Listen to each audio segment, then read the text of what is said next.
ഞാൻ പെരുമ്പാവൂരായിരുന്നല്ലോ. പെരുമ്പാവൂര് നമ്മുടെ ഇളയത്തിൻ്റെ വീട്ടിലുണ്ട്. അവിടെയാണ് ഉത്ഭവം. ഉത്ഭവം നാട്ടിൽ തന്നെ. നാട്ടിൽ നിന്ന് വന്നിട്ട് പിന്നെ അവിടെ ആദ്യം അതിപ്പം കുറച്ച് നാളെയായിരുന്നു.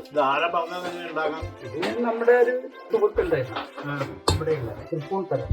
നമ്മുടെ നാട്ടുകാരുടെ ഏറ്റവും കൂടുതൽ പോണ സാധനം ഇതാണോ? പോലും ഒരാഴ്ച ചിലപ്പോ കാലത്ത് വൈകുന്നേരം ആവുമ്പോഴേക്കന്നെ വരും. തീർന്നെങ്കിൽ ഡെയിലി ഉണ്ടാവും.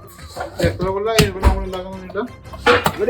ഇവിടെ തുടങ്ങിയപ്പോഴും 43 വർഷമായി. ഇത് ചേട്ടൻ്റെ ഫേമസ് ആയിട്ടുള്ള സാധനം കഴിച്ചു നോക്കാം എന്തായാലും. ഇതിനകത്ത് ടൂട്ടി ഫ്രൂട്ടി, കിസ്മിസ്, അണ്ടിപ്പരിപ്പ്, കാഷ്നട്ട്, പിന്നെ ഷുഗർ, കോക്കനട്ട്, എഗ് വൈറ്റ് എല്ലാം അങ്ങനെ കൂട്ടിയിട്ട് ഉണ്ടാക്കുന്ന സാധനമാണ്. ഇത് ആദ്യം കഴിക്കുമ്പോൾ തന്നെ ഭയങ്കര ക്രഞ്ചി ആയിട്ട് അകത്തോട്ട് നമ്മൾ ബൈറ്റ് ചെയ്യുമ്പോൾ നല്ല ജ്യൂസ് ആയിട്ട് ഭയങ്കര സോഫ്റ്റ് ആയിട്ടായിരിക്കും. പിന്നെ ചൂരിയാവും. ഒരു യുണീക്ക് ടേസ്റ്റ് തന്നെയാണ്.